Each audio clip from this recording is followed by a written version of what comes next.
Hello everyone. Am I audible and visible to all of you? Okay. Thank you all for joining in and welcome to this session on GAT-B examination. I would be talking on multiple things today. बहुत सारी चीज़ों के बारे में आज बात करनी है. आप सभी लोग गेट का एग्जामिनेशन दे करके आ रहे होंगे. All of you would have given GATE examination. तो चाहे जैसा भी गेट का एग्जामिनेशन हुआ हो, अच्छा हुआ हो या बुरा हुआ हो, आपको समझ में आ रहा होगा. You might be having an idea that how was your GATE examination. Soon the answer keys would be displayed on the GATE website, तो आप उसमें अपने आंसर्स मिला भी सकते हैं. But my honest suggestion to you is कि आप गेट बी का एग्जामिनेशन ज़रूर भर दें. अगर नहीं भरा है तो अभी भी टाइम है उसको भरने के लिए. You should definitely fill the form of GATE B. क्यों फॉर्म भरना चाहिए गेट बी का, ये भी बता देता हूँ. क्या फ़ायदा है भरने का, वो भी बता देता हूँ. कैसे पढ़ाई करनी है, वो भी बताऊँगा. क्या स्ट्रैटेजी होनी चाहिए, वो भी डिस्कस करूँगा मैं इस सेशन के अंदर. तो बहुत सारी चीज़ें हैं जिसको हम साथ साथ में डिस्कस करते जाएंगे. बहुत सारे कन्फ्यूजन्स भी हैं लोगों के, कि कौन से कॉलेजेस मिल सकते हैं, कोई आईआईटी मिल सकता है, कोई एनआईटी मिल सकता है क्या. तो there are a lot of confusions. कौन क्या क्या एलिजिबिलिटी, सबके बारे में भी कई सारे लोगों को कन्फ्यूजन है. तो we would be taking up all the concepts, सभी चीज़ों को डिस्कस करना है. तो मैं अपनी ज़रा स्क्रीन शेयर कर रहा हूँ, आप लोग ज़रा कंफर्म करिएगा कि are you able to see the screen or not.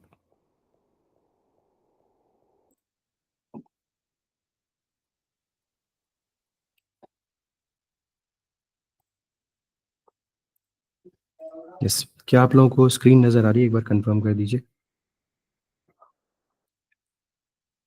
ठीक है. देखिए यहाँ पे मैं क्या करने वाला हूँ, I am going to highlight specific points on GATE B जो आपको ध्यान में रखना चाहिए और ये आपकी प्रिपरेशन के लिए भी बहुत इंपॉर्टेंट है. These are extremely important for your preparation as well. तो जल्दी से देखते हैं क्या क्या पॉइंट्स हैं इसमें और क्या क्या आपको ध्यान रखना है. सबसे पहली चीज़ है कि गेट की तरीके से ये एग्जामिनेशन का जो स्कोर है वो 3 साल के लिए वैलिड नहीं होता. तो गैट बी का स्कोर जो है वो सिर्फ और सिर्फ अकेडमिक ईयर 2025 2026 के लिए ही वैलिड रहता है. दैट मीन्स बहुत सारे स्टूडेंट्स कंफ्यूज रहते हैं कि sir I am in my third year, should I give GAT B examination or not, or am I eligible in GAT B examination or not. तो आंसर है नहीं. थर्ड ईयर वाले students eligible नहीं है because their score will not be valid. केवल 1 साल के लिए ही ये स्कोर वैलिड रहता है. दूसरी चीज़, क्वेश्चंस पूछते हैं स्टूडेंट्स कि क्या यहाँ पे स्कॉलरशिप मिलती है. यस, स्कॉलरशिप यहाँ पे अच्छी खासी मिलती है. एंड अगर आप यहाँ पे देखें तो एमटेक के स्टूडेंट्स के लिए भी स्कॉलरशिप है, एमएससी के स्टूडेंट्स के लिए भी स्कॉलरशिप है. तो एमएससी बायोटेक्नोलॉजी अगर आप करते हो तो 5,000 रुपीज़ पर मंथ की स्कॉलरशिप है. एंड एमएससी एग्रीकल्चर बायोटेक्नोलॉजी करते हो तो 7,500 रुपीज़ पर मंथ की स्कॉलरशिप है. एंड एमटेक या एमबीएससी करते हो तो 12,000 रुपीज़ पर मंथ की स्कॉलरशिप है.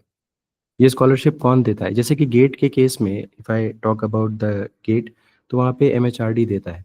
बट यहाँ पे अगर आप क्वालिफाई करते हो गैट बी का examination, if you are qualifying, then the scholarship is provided by DBT, department of biotechnology. आपको अ, वो देता है सर्टिफिकेट, आपको स्कॉलरशिप प्रोवाइड करता है. तो एक कॉन्सेप्ट तो क्लियर हो गया होगा कि स्कॉलरशिप यहाँ पे मिलती है if you are taking admission through GAT B. अब बहुत बार स्टूडेंट्स पूछते हैं कि सर मैंने तो एडमिशन ले लिया but I am not getting scholarship. देखिए कई सारे जो कॉलेजेस होते हैं, they have seats divided into GAT B seats and they are also taking admissions from outside. बहुत सारे कॉलेजेस के साथ ऐसा है कि सपोज 60 सीट्स हैं उनके पास, दे आर हैविंग 60 सीट्स, तो 30 सीट्स पे वो गैट बी के थ्रू एडमिशन फिल करेंगे एंड 30 सीट्स पे वो बाहर से एडमिशन फिल करेंगे. तो क्या होता है, if you are getting the admission through your GAT B score तो आपको स्कॉलरशिप मिलेगा. If you are taking admission from outside तो आपको स्कॉलरशिप नहीं मिलेगा. ठीक है. तो एक बात ध्यान देना है, गैट बी का एग्जामिनेशन प्रेस्टिजियस है.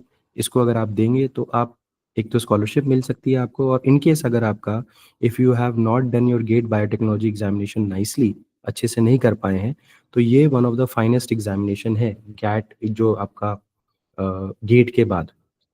खासकर जो लोग बीटेक किए हुए हैं, for those who have completed their BTech, उनके लिए तो बहुत इंपॉर्टेंट है. क्यों? आपने में से बहुत सारे लोगों ने सीयूईटी का भी फॉर्म देखा होगा. देखा है किसी ने? Have you seen the CUET form?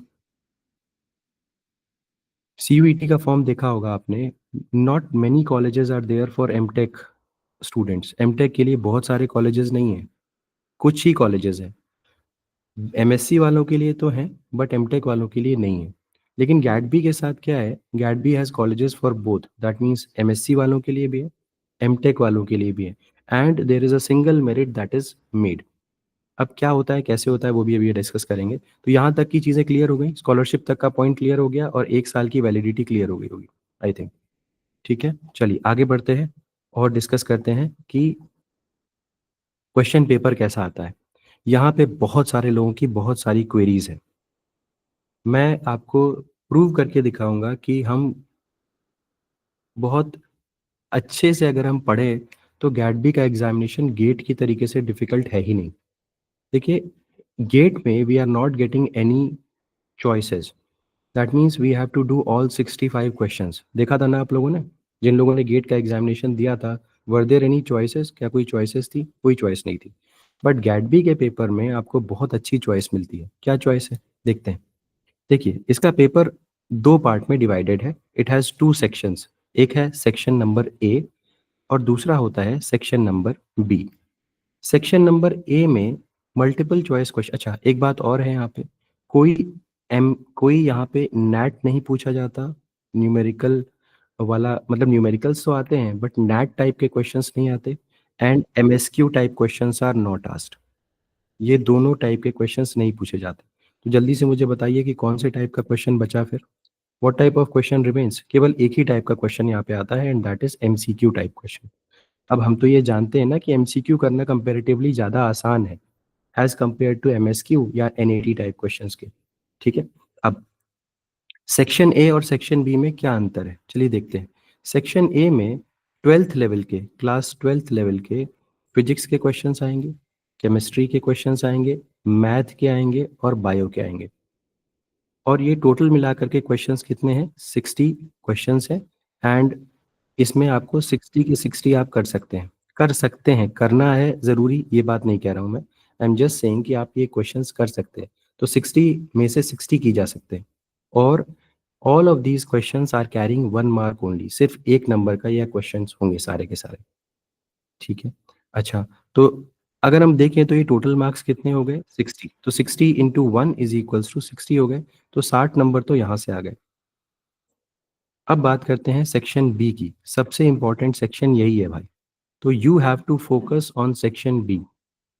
अगर आपने, मेरी बात पे भरोसा करिएगा, if you have completed section B nicely, अगर आप सेक्शन बी अच्छे से कर लेते हो, तो आपका सिलेक्शन कोई भी नहीं रोक सकता। टॉप यूनिवर्सिटी में कोई सिलेक्शन रोक नहीं सकता। और ये मैंने देखा है, मैं अपनी आँखों देखी बात कर रहा हूँ। पिछले साल के ही, आप में से बहुत सारे लोग जानते होंगे, पिछले साल आईसीटी मुंबई में 5 स्टूडेंट सेलेक्ट हुए हैं मेरे। 5 स्टूडेंट्स, जानते हैं ना आप में से बहुत सारे लोग को जानते भी होंगे, उनके सीनियर्स रहे होंगे। 5 students got selected in ICT Mumbai. कैसे करना है, क्या करना है, वो समझाता हूँ, अभी देखिए। अब यहाँ पे मेरे पास बहुत अच्छी चॉइस है। Section B is completely on biotechnology, life science, basics जो हैं। यहाँ पे 100 क्वेश्चंस पूछे जाते हैं। इनमें से only 60 have to be answered. That means you have ample of choice. 40 questions आप छोड़ सकते हैं, तो 100 में से सिर्फ 60 करने हैं। और एक बड़ी बात ये भी है कि all the questions over here are of 3 marks. यहाँ पे 1 नंबर का था एक क्वेश्चन, यहाँ पे 3 नंबर का एक क्वेश्चन। तो यही अगर आप कर लेंगे तो 180 मार्क्स तो आपके यहीं से आ जाते हैं। अगर आप ठीक से सेक्शन बी कर लो, तो यू आर गेटिंग 180 मार्क्स। भाई 100 नंबर में के 100 क्वेश्चंस में से 60 क्वेश्चन करना कोई बहुत मुश्किल बात नहीं है, ऐसा मुझे लगता है। अगर आपने ठीक तरीके से पढ़ाई कर रखी है, तो out of 100 questions you can easily choose 60 questions. अब अगर मैं यहाँ से 180 नंबर ले आता हूँ, अब तो मेरे लिए सिलेक्शन कोई नहीं रोक सकता। ये टोटल पेपर कितने नंबर का है? 240 नंबर का है। अभी मैं और इसके ऊपर डिस्कस करूंगा कि और कैसे किया जा सकता है। यहाँ तक की बात समझ में आई? पार्ट ए पार्ट बी दोनों समझ में आया? अच्छे से क्लियर हो गया? ठीक है। अब आगे बढ़ते हैं और डिस्कस करते हैं कि ये जो इसका सिलेबस है वो यहाँ पे दिया हुआ है। सिलेबस इसका बहुत हैphazard दिया हुआ है, बहुत ही हैphazard दिया हुआ है। मतलब कहीं पे टेक्निक्स दिया है, कहीं जेनेटिक्स दिया है, कहीं मॉल बायो दिया है, कहीं माइक्रो बायो दिया है। तो अगर आप इंटरेस्टेड है, मेरे पास इसका पूरा सिलेबस मैंने प्रॉपरली अरेंज कर रखा है टॉपिक वाइज। तो जो भी लोग इंटरेस्टेड है, वो टेलीग्राम ग्रुप के ऊपर मुझे पर्सनल मैसेज कर सकते हैं। मैं उनको वो पीडीएफ प्रोवाइड कर दूँगा। आप वहाँ से पीडीएफ यूज़ करके अपना सिलेबस डाउनलोड पढ़ते भले आप मुझसे पढ़ें या ना पढ़ें, उससे कोई फ़र्क नहीं पड़ता। ये सेशन सभी लोगों के लिए है, फ्री है। इन केस अगर आपको वो रिसोर्स चाहिए, सिलेबस प्रॉपर्ली अरेंज चाहिए, तो वो मैं आपको प्रोवाइड कर सकता हूँ। लेकिन अगर आप यहाँ पे क्लिक करके जाएँगे सिलेबस देखने, तो बहुत ही हैपहैज़र्ड अरेंज्ड है। देखा है आप लोगों ने? Have you seen the syllabus? बहुत उल्टा-सीधा अरेंज्ड है सिलेबस। तो वो मैं प्रोवाइड कर सकता हूँ, आप लोग मुझसे ले सकते हैं। अब एक बात और यहाँ पे बतानी है कि जो पार्ट ए है इसका, पार्ट ए में क्वेश्चन आपको बहुत सावधानी से करना पड़ेगा। क्यों? क्योंकि यहाँ पे जो नेगेटिव मार्किंग है वो बहुत हाई है। 0.5 या 1/2 नेगेटिव है पार्ट ए में।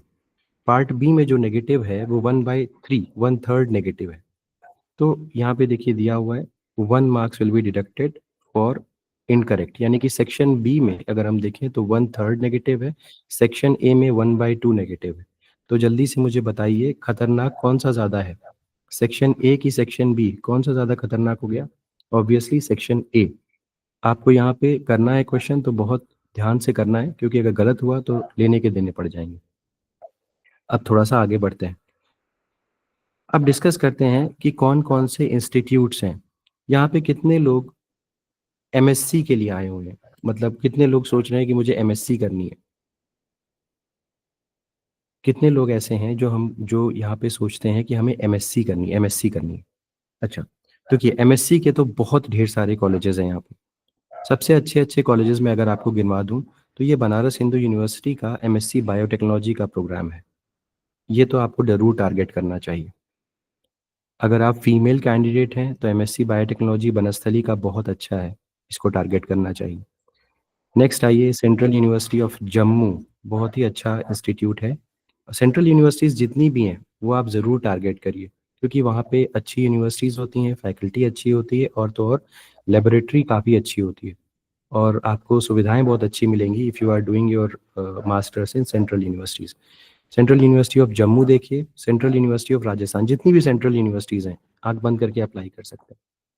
नेक्स्ट देखिए यहाँ पे और भी यूनिवर्सिटीज़ हैं, नीचे मैंने हाइलाइट कर रखा है देखिए, बहुत सारे लोग पूछते हैं आईआईटी कोई मिल सकता है कि नहीं? यस, आईआईटी इंदौर यहाँ पे अवेलेबल है और एमएससी बायोटेक्नोलॉजी के लिए आप यहाँ पे अप्लाई कर सकते हैं, आईआईटी इंदौर, ठीक है? आ जाइए नेक्स्ट। अब देखिए Jawaharlal Nehru university MSc biotechnology का प्रोग्राम यहाँ पे है और ये अ, बहुत ही कमाल का प्रोग्राम है। इसके अलावा अगर हम देखें तो नीचे आ जाइए, मदुरई कामराज यूनिवर्सिटी यहाँ का एमएससी बायोटेक्नोलॉजी बहुत अच्छा है, बहुत कमाल का है। नेक्स्ट आ जाइए, पौंडीचेरी यूनिवर्सिटी आपकी सेंट्रल यूनिवर्सिटी है, यहाँ पर भी एमएससी बायोटेक्नोलॉजी अच्छा है। जितनी भी सेंट्रल यूनिवर्सिटीज़ हैं, अगेन मैं बोल रहा हूँ। सावित्री बाई फुले यूनिवर्सिटी बहुत अच्छी यूनिवर्सिटी है, महाराष्ट्र के कितने लोग हैं यहाँ पे? महाराष्ट्र के कितने लोग हैं यहाँ पे? हाँ, तो महाराष्ट्र में सावित्री बाई फुले यूनिवर्सिटी आपको पता होगी, अच्छी यूनिवर्सिटी है और एमएससी बायोटेक्नोलॉजी का कोर्स भी यहाँ पे अच्छा है और एमएससी बायोइन्फॉर्मेटिक्स भी यहाँ से होती है, ठीक है? चलिए, ज़रा देखते हैं। वीडियो पॉज़्ड है क्या किसी के लिए? वीडियो चल रहा है कि पॉज़ हो गया? प्लीज़ कन्फर्म करिए, इज़ इट वर्किंग फाइन? सही चल रहा है। अज़ीम अहमद जी आप दोबारा जॉइन करिए। आपके एंड पे प्रॉब्लम है, बाकी सबको सही चल रहा है। ठीक है? इसके बाद नीचे आ जाइए, यहाँ पे महाराजा सयाजी राव यूनिवर्सिटी वडोदरा, गुजरात, बहुत अच्छी यूनिवर्सिटी है। हैदराबाद यूनिवर्सिटी बहुत अच्छी यूनिवर्सिटी है एमएससी के लिए। इसके बाद अगर हम नीचे आएँ तो यूनिवर्सिटी ऑफ मैसूर कर्नाटका बहुत अच्छी यूनिवर्सिटी है एमएससी बायोटेक्नोलॉजी के लिए, ये देख सकते हैं। और ये देखिए, या ये तो सबसे नंबर 1 आपकी प्रायोरिटी होनी चाहिए। आई मीन नंबर 1 नहीं, क्योंकि जेएनयू भी है यहाँ पे, तो बहुत सारे लोग पीजीआईएमईआर चंडीगढ़ यूज़ करते हैं और बहुत सारे लोग जो जेएनयू है उसमें भी मतलब जॉइन करने में रहते हैं। वो मैं स्पेसिफिकली जब जो स्टूडेंट्स मेरे साथ जुड़ेंगे, उनको मैं पर्सनली गाइड भी करता हूँ। आपको पता भी होगा कि जब काउंसलिंग शुरू होती है तो हम लोग पर्टिकुलरली सेशंस ऑर्गेनाइज करते हैं ताकि हम काउंसलिंग में आपकी हेल्प कर सकें, आपको बता सकें कि कौन सा कॉलेज आपको लेना चाहिए। तो वो भी एक आपके पास ऑप्शन रहेगा। अब बीएचयू में देखिए एमएससी बायोटेक्नोलॉजी का कोर्स मैंने आपको बताया था, साथ ही साथ यहाँ पे देखिए MSc molecular and human genetics, बहुत ही अच्छा कोर्स है बीएचयू का। अब यहाँ पे अगेन देखिए, मैंने बताया था कि सावित्री बाई फुले यूनिवर्सिटी में एमएससी बायोइन्फॉर्मेटिक्स भी चलता है। तो जो लोग स्पेसिफिकली बायोइन्फॉर्मेटिक्स टारगेट कर रहे हैं, बहुत सारे मेरे पास रिक्वेस्ट आते हैं बायोइन्फॉर्मेटिक्स के लिए। एमएससी बायोइन्फॉर्मेटिक्स टारगेट करना है तो ये कमाल की यूनिवर्सिटी है। देखिए, जेएनयू का एमएससी बायोटेक्नोलॉजी दिखाया था आपको, ये MSc computational and integrative sciences, बहुत अच्छा कोर्स है जेएनयू का, एमएससी कोर्स है। अब बहुत सारे लोग पूछते हैं कि क्या सर कोई एनआईटी भी मिल सकता है यहाँ से? जी हाँ, एनआईटी दुर्गापुर अपना एडमिशन यहाँ से लेता है, एमएससी लाइफ साइंसेज में। ठीक है, एनआईटी दुर्गापुर में एमटेक भी होता है बायोटेक्नोलॉजी से, बट वो गेट के थ्रू होता है। लेकिन एक चीज़ और बताऊं कि नॉन गेट स्टूडेंट्स भी, आपने नाम सुना होगा, अ, जैसे कि एनआईटी वारंगल का नाम सुना होगा और एनआईटी दुर्गापुर, ये लोग नॉन गेट स्टूडेंट्स को भी लेते हैं। और आपको ध्यान रखना है, जो लोग मेरे साथ जुड़े हुए हैं उनको तो मैं बताऊंगा ही बताऊंगा, बाकी लोग ज़रूर यूट्यूब चैनल पे जुड़े रहिएगा, क्योंकि नॉन गेट स्टूडेंट्स के लिए भी वहाँ पे ज्वाइन करने का ऑप्शन रहता है। कई बार सीट्स बचती हैं।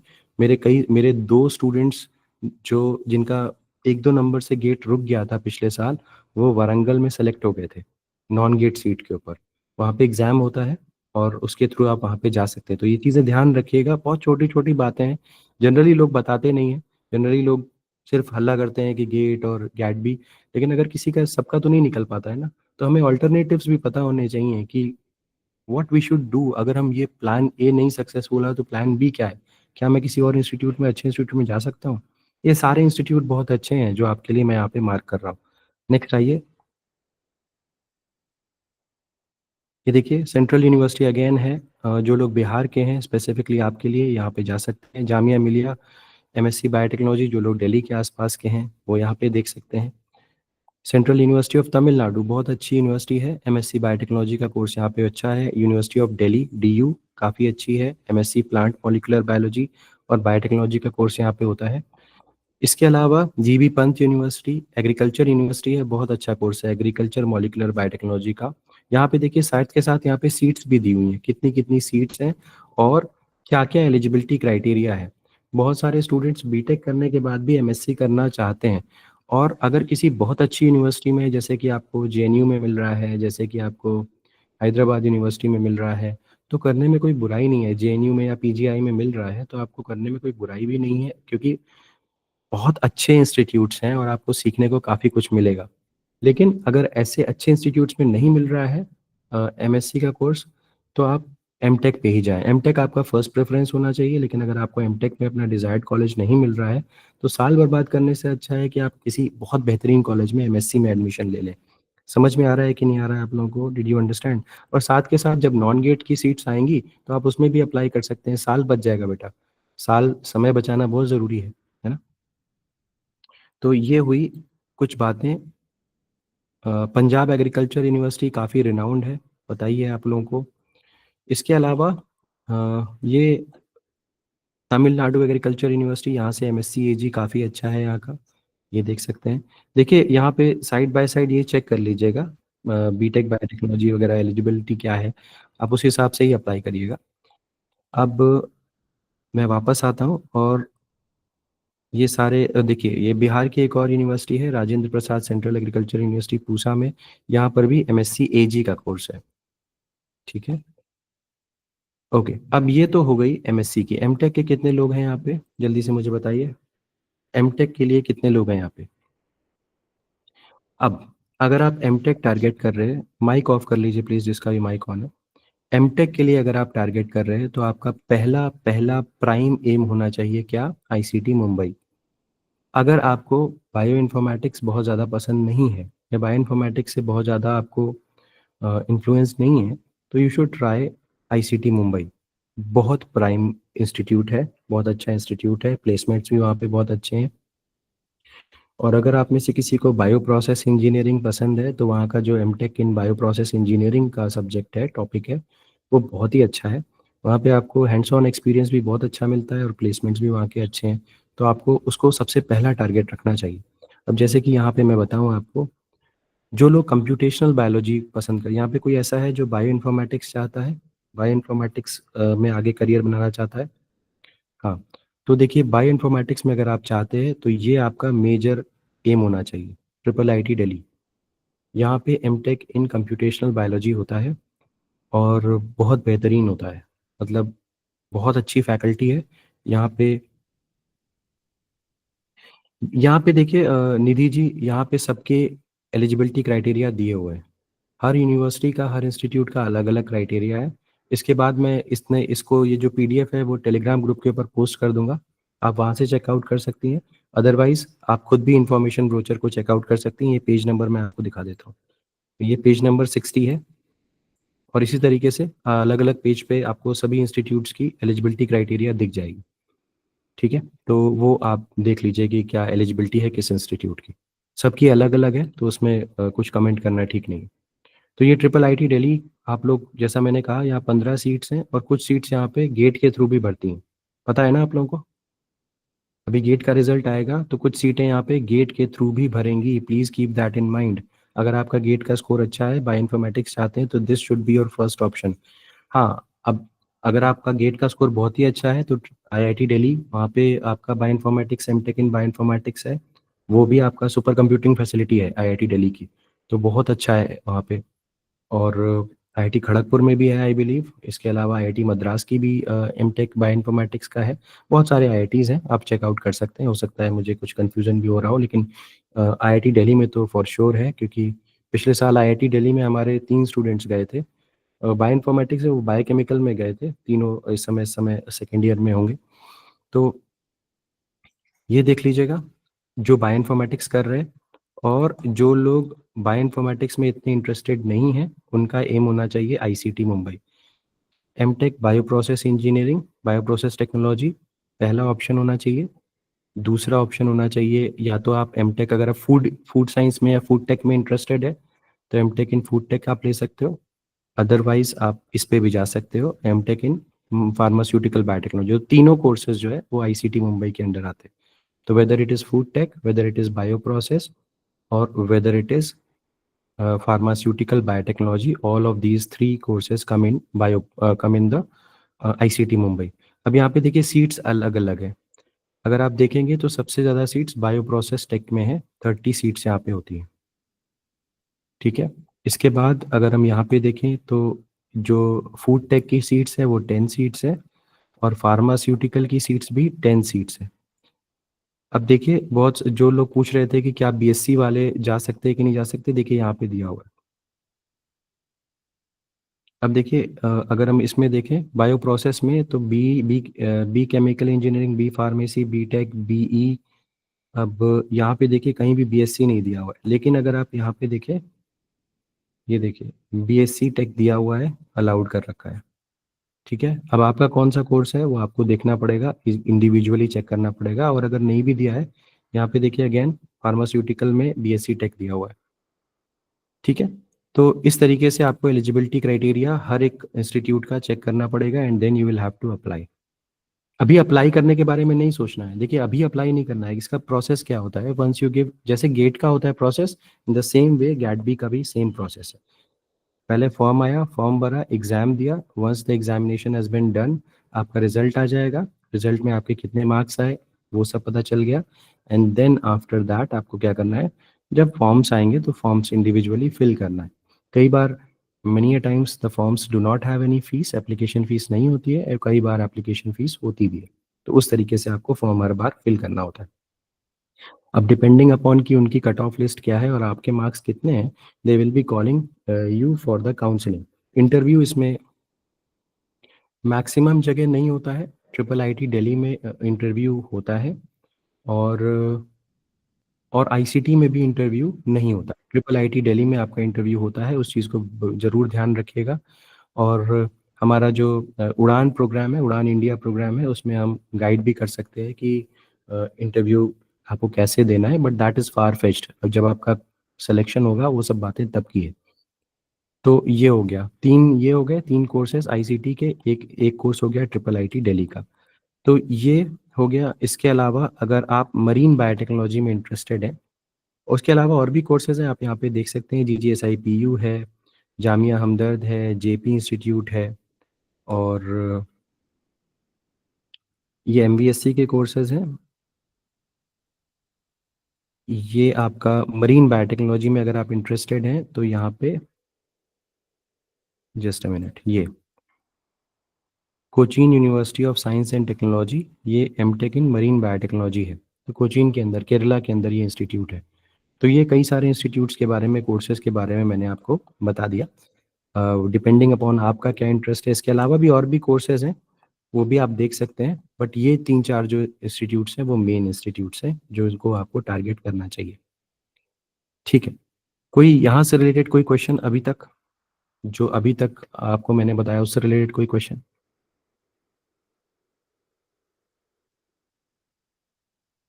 कॉलेजेस सबको समझ में आ गए, कौन कौन से कॉलेजेस हैं, किसको किसको हमें टारगेट करना है, सबको समझ में आ गया? ठीक है। आपका क्या एम होना चाहिए? एमएससी वालों के पास बहुत सारे कॉलेजेस हैं, और एमटेक वालों के पास भी ठीक ठाक कॉलेजेस हैं। टॉप कॉलेजेस मैंने आपको बता दिए जिनको आपको टारगेट करना है। अब बात करते हैं पढ़ाई कैसे करनी है। ठीक है। देखिए, जस्ट अ मिनट। देखिए, अब बात करते हैं पढ़ाई कैसे करनी है। दो तरीके से आप प्रिपरेशन कर सकते हैं। एक तो आप खुद से सेल्फ स्टडी करिए, और दूसरी चीज़ है कि आप कोई क्लास ज्वाइन कर लीजिए। मेरी क्लास ज्वाइन करिए ज़रूरी नहीं है, किसी भी क्लास को ज्वाइन कर लीजिए जो आपको लगता हो कि सही से पढ़ाएंगे और आपको ठीक से गाइड करेंगे। सिर्फ एग्ज़ाम तक गाइड करना फ़ायदेमंद नहीं होगा। क्यों? क्योंकि असली मुद्दा शुरू होगा जब आपका एग्ज़ाम ख़त्म हो जाएगा, आपका मार्क्स आ जाएगा। अब फलाना फॉर्म आ रहा है, ढिमकाना फॉर्म आ रहा है, हमें फॉर्म भरना चाहिए कि नहीं भरना चाहिए, कई सारे फॉर्म्स में पैसे पड़ेंगे। तो आपको ये सोचना कि यहाँ पे मुझे अप्लाई करना चाहिए कि नहीं अप्लाई करना चाहिए, वो गाइडेंस ज़्यादातर जगह पे आपको नहीं मिलती है। तो उस चीज़ को ध्यान में रख करके आपको ये सोचना चाहिए कि मैं अगर क्लास ज्वाइन कर रहा हूँ तो मुझे लास्ट तक मेंटरशिप मिल जाए। अब जैसे कि गेट बायोटेक्नोलॉजी वाले जो स्टूडेंट्स मेरे साथ जुड़े हुए हैं, उनको अभी तक भी मैं चीज़ें बताता रहता हूँ, और ये सेशन के बारे में भी मैंने बताया। तो इस चीज़ सब चीज़ों का थोड़ा सा ध्यान रखिएगा। अब बात करते हैं सेल्फ स्टडी। अगर आप कर रहे हैं, अभी जो मेरी क्लासेस ज्वाइन करेंगे उसके बारे में आगे बात करूंगा, लेकिन पहले जो लोग सेल्फ स्टडी कर रहे हैं वो भी मेरे लिए उतने ही इंपॉर्टेंट है। तो देखिए, जो अगर आप खुद से पढ़ना चाहते हैं तो कैसे पढ़ाई कर सकते हैं। देखिए, सबसे पहले आपके आपका एम होना चाहिए कि आपको लेवल ऑफ क्वेश्चन पेपर से परिचित हो जाना चाहिए। आपको ये पता होना चाहिए कि क्वेश्चन पेपर का लेवल कितना है। ठीक है। इसके लिए क्या करना पड़ेगा? We should be solving some PYQs. Previous year question paper का कोई भी बुक खरीद लीजिए, और यहाँ पे 10-15 साल के क्वेश्चन पेपर उठा करके चेक कर लीजिए। ठीक है। अब अगर मैं आपको अपनी एक्सपीरियंस से बताऊं, ये पीवाईक्यूज 15 साल के आपको मार्केट में मिल जाएंगे, इसको उठा लीजिए और थोड़ा सा पहले देख लीजिए इसका लेवल। अगर आपने गेट बायोटेक्नोलॉजी के लिए ठीक से पढ़ाई की है तो आपको गैट बी में ज़्यादा परेशानी नहीं होनी चाहिए, मेरा ऐसा मानना है। क्योंकि गैट बी का जो एग्ज़ाम होता है, उसका जो लेवल होता है, the level of GAT B examination is slightly below the GATE biotechnology examination. अगर आप गेट के लिए ठीक से पढ़ाई किए हो तो गैट बी में इतनी दिक्कत, इतनी परेशानी आपको नहीं होगी। अच्छा, अभी हमारे पास ऑलमोस्ट 2 महीने का अच्छा खासा समय मौजूद है। We have at least 2 months with us. ठीक है। अब हमें 2 महीने में किस तरीके से प्रिपरेशन करनी है वो देखना है, और ये देखना है कि क्या क्या नहीं सोचना है। अब देखिए, सबसे पहले याद रखना है कि पेपर जो गैट बी का आता है वो उतना ज़्यादा टफ नहीं आता। अगर आपने गेट बायोटेक्नोलॉजी के लिए अच्छे से पढ़ाई की है, if you have studied nicely, तो ये एग्जामिनेशन आपके लिए कोई भी दिक्कत क्रिएट नहीं करना चाहिए। तीसरी चीज़, आपको फोकस किस पे करना है? पार्ट बी पे करना है। हमारा ये एम होना चाहिए कि हम इतना अच्छा पढ़ लें कि हमारे 60 क्वेश्चंस जो पार्ट बी के हैं वो अच्छी तरीके से हो जाए। क्योंकि यहीं से मेरे अगर 3 नंबर आ जाते हैं हर क्वेश्चन के, तो मैं 180 नंबर यहीं से कर लूँगा, और कोई मुझे नहीं रोक सकता। मेरा आईसीटी मुंबई जाने में या फिर जेएनयू जाने के लिए मुझे कोई भी रोक नहीं पाएगा। अब सर पार्ट ए में क्या होगा हमारा? अब देखिए भाई, हमने क्या, कितना जल्दी से मुझे बताइए कि टोटल मिला करके पार्ट ए के कितने क्वेश्चन है बेटा? How many questions are there for part A? 60 questions है। अब ज़रा देखेंगे कि 60 क्वेश्चंस में मेरे क्या-क्या आ रहा है। मेरा फिज़िक्स आ रहा है, केमिस्ट्री आ रहा है, ऐसे करते हैं, यहाँ पे बना देते हैं। पार्ट ए में फिज़िक्स आ रहा है, केमिस्ट्री आ रहा है, मैथ्स आ रहा है और बायो आ रहा है। तो कितने पार्ट हो गए? 4 पार्ट हो गए। तो 60 डिवाइडेड बाय 4 कितना हो गया? 15 मार्क्स ईच, यानी कि हर सब्जेक्ट से 15 नंबर का क्वेश्चन आएगा। फिजिक्स का 15 आएगा, केमिस्ट्री का 15 आएगा, मैथ का 15 आएगा और बायो का भी 15 आने वाला है। अब बायोलॉजी का 12th के लेवल का क्वेश्चन पेपर, आप आराम से बता सकते हो, आराम से कर सकते हो। तो बायोलॉजी का ये 15 नंबर तो हमारे हाथ में है, ठीक है। तो ये मिला लो इसमें, 180 प्लस 15 कितने मार्क्स हो गए बेटा? कितने मार्क्स हो गए? 195। 195 नंबर तो सीधे सीधे मेरे पास हैं, जो कि बायोलॉजी बायोटेक्नोलॉजी आने वाला है। अब फिजिक्स केमिस्ट्री और मैथ, अब देखिए, जो लोग मुझसे पढ़ेंगे, जो लोग आने वाले समय में मुझसे पढ़ने वाले हैं, उनको मैं एनसीईआरटी की बुक प्रोवाइड कर दूंगा। फिजिक्स एनसीईआरटी की जो सॉफ्ट कॉपी होगी फिजिक्स केमिस्ट्री मैथमेटिक्स की, उसमें मैं ये भी टॉपिक्स बता दूंगा आपको कि फिजिक्स केमिस्ट्री और मैथ्स में क्या क्या टॉपिक्स आपको पढ़ने हैं। बस उतना ही पढ़ना है, उससे ज़्यादा कुछ नहीं पढ़ना है। और उतना अगर आप पढ़ लिए तो आपका ये 15 में से फिजिक्स आप 7-8 नंबर का कर लोगे, केमिस्ट्री भी 7-8 नंबर का कर लोगे, और आप पार्ट ए में भी अच्छा खासा मार्क्स खींच ले जाओगे, क्योंकि आ तो रहा है 12th का ही।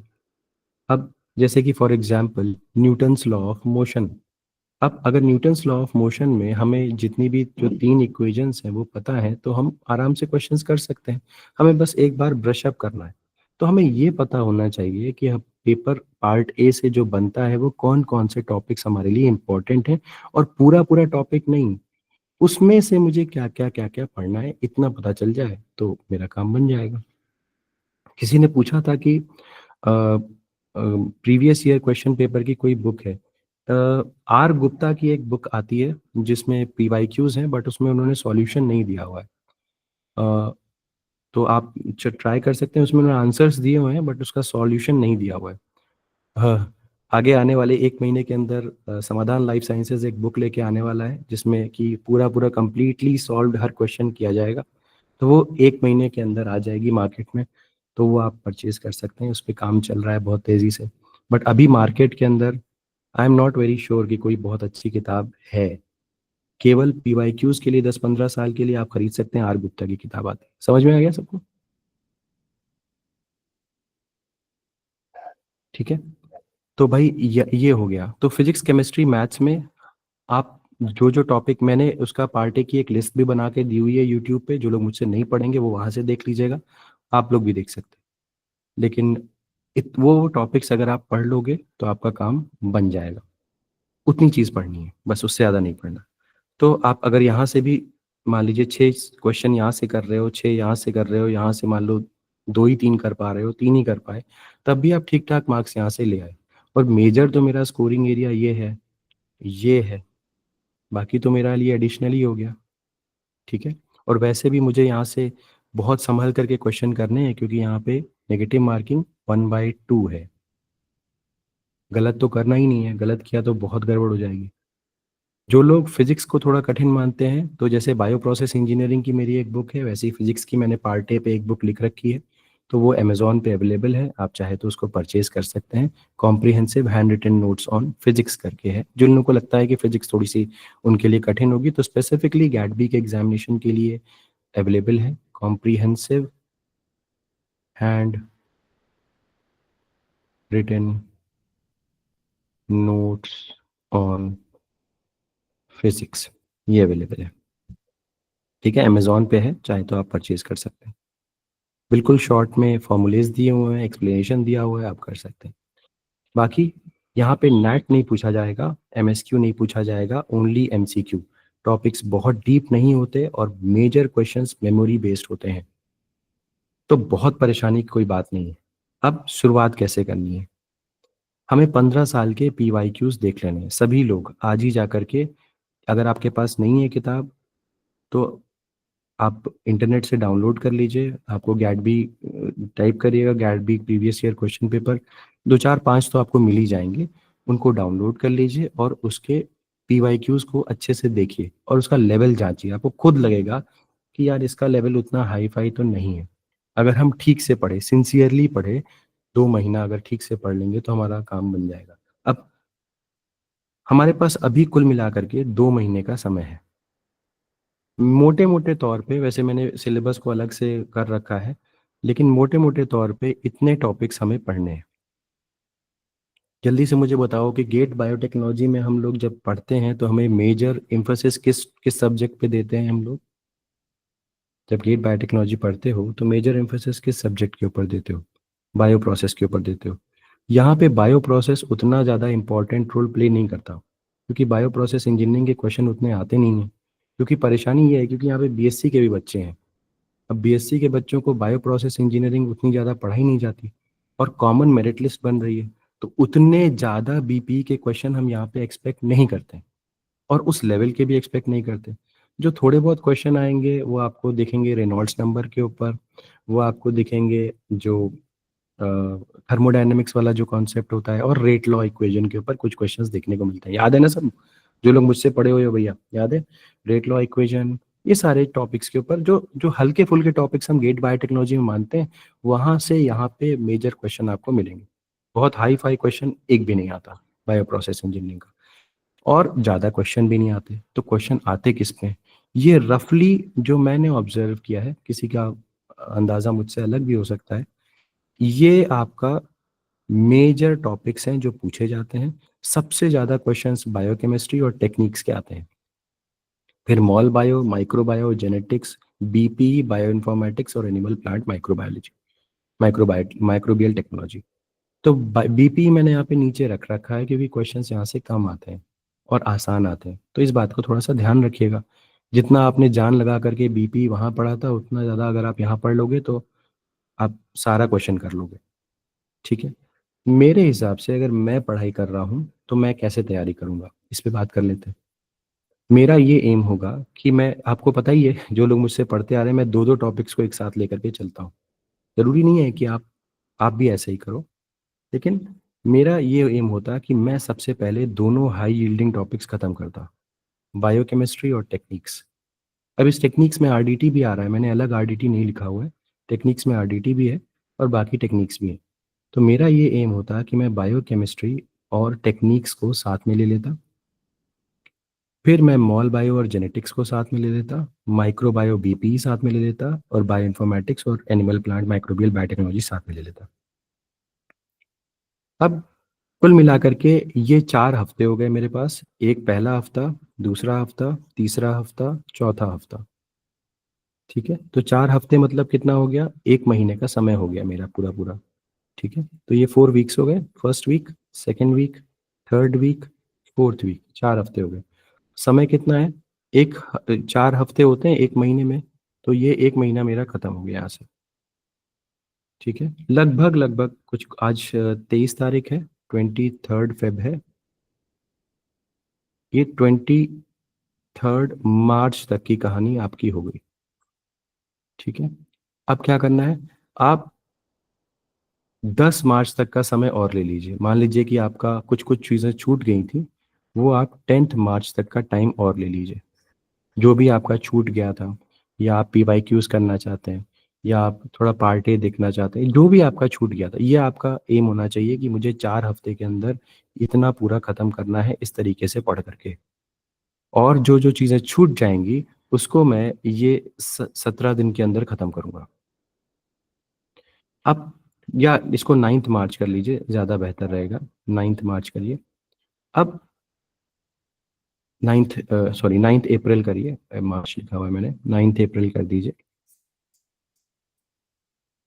अब 9 अप्रैल तक मेरा ये खत्म हो गया। अब यहाँ से आगे चल करके जितना भी समय मेरे पास, 20th को आपका एग्ज़ाम है, तो मैं 19th तक सिर्फ और सिर्फ रिवीजन के ऊपर काम करूँगा। अब इस रिवीजन में मैं पिछले 20 साल के, 15 साल के पेपर्स को सॉल्व करने वाला हूँ। यही ट्रेंड मेरे क्लासेस में चलेगा, क्योंकि मैं आपने देखा भी होगा पिछले साल ही मैंने 25 साल के पीवाईक्यू सॉल्व किए थे। गेट में भी हम गैट भी में भी 10-15 साल के पीवाईक्यूज हम सॉल्व करेंगे। तो मेरा यही होगा, जब मैं पढ़ाऊंगा तो बायोकेमिस्ट्री वगैरह हम लोग लेते हुए चलेंगे और कवर करते हुए चलेंगे। लगभग लगभग 9 अप्रैल तक हमारा एम होगा कि हम पूरा ख़त्म कर दें, और उससे पहले ही ट्राई करेंगे कि पूरा ख़त्म हो जाए। और उसके बाद हमारा एम होगा कि हम पूरा पूरा पूरा टाइम रिवीजन के ऊपर दें। तो ये मेरा एम होगा, आपका भी यही होगा। 9 अप्रैल से पैकअप करिए और उसके बाद पूरा टाइम आप अपने रिवीजन के ऊपर दीजिए। सबको समझ में आया किस तरीके से करना है? ज़्यादा डीप में पढ़ने की कोई ज़रूरत नहीं है। सुपरफिशियल पढ़िए, क्योंकि मेमोरी बेस्ड क्वेश्चन यहाँ पे ज़्यादा आएंगे, बहुत कॉन्सेप्चुअल क्वेश्चन यहाँ पे पूछे नहीं जाते। इसीलिए बोला पहले आपसे कि पीवाईक्यूज आप देख लीजिए, मेरे बोलने पे मत जाइए। पीवाईक्यूज चेक कर लीजिए और अपना देख लीजिए कि कितना डीप में क्वेश्चन आ रहा है।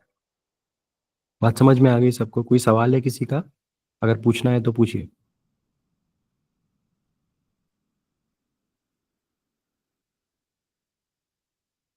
ठीक है।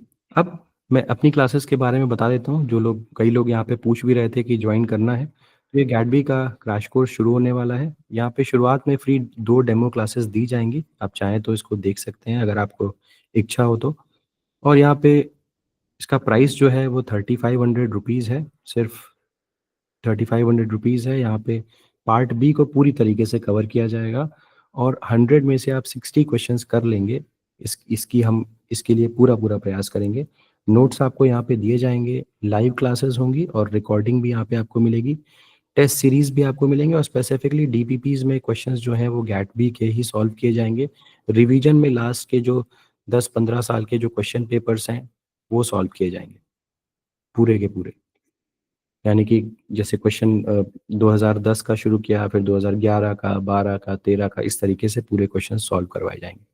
तो ये मेरा पूरा डिटेल था। अगर आप इंटरेस्टेड हैं, जो लोग ज्वाइन करना चाहते हैं वो इंटरेस्टेड है, तो वो इस नंबर पे कांटेक्ट कर सकते हैं मुझसे। 8299134528। ये व्हाट्सएप नंबर है। इस व्हाट्सएप नंबर पे आप कांटेक्ट कर सकते हैं, मैसेज कर सकते हैं, और फिर हम लोग डिस्कस कर सकते हैं। ठीक है। ये फॉलो ज़रूर करिएगा। कोशिश करिए कि आप जल्दी से जल्दी ख़त्म करें और उसके बाद रिवाइज करें। दूसरी चीज़ का ध्यान रखिएगा कि सिलेक्शन के बाद कॉलेजेस चूज़ करना बहुत इम्पोर्टेंट है। उसके लिए मैंने यहाँ पे आपको डिटेल दे दी है। ये भी मैं आपको, जो मैंने हाईलाइट किया है वो भी मैं आपको ग्रुप के ऊपर डाल दूंगा, वो भी देख लीजिए। ठीक है। किसी और का कोई क्वेश्चन हो तो आप पूछ लीजिए प्लीज़।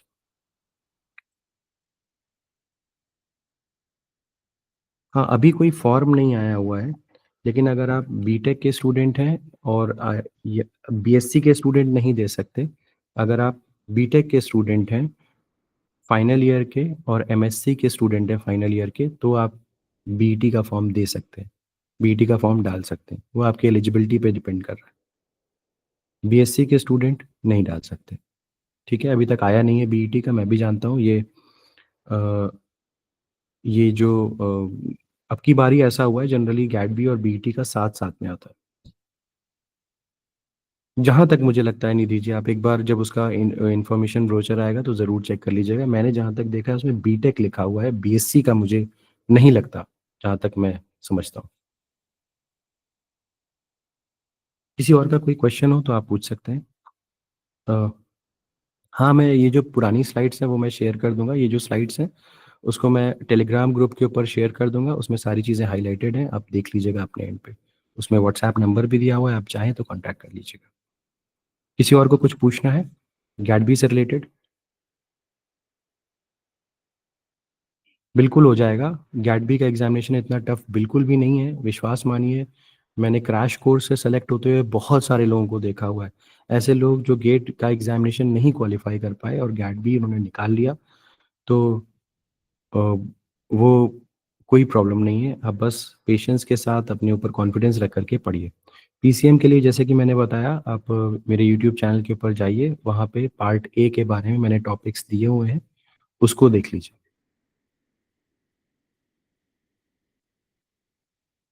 ठीक है।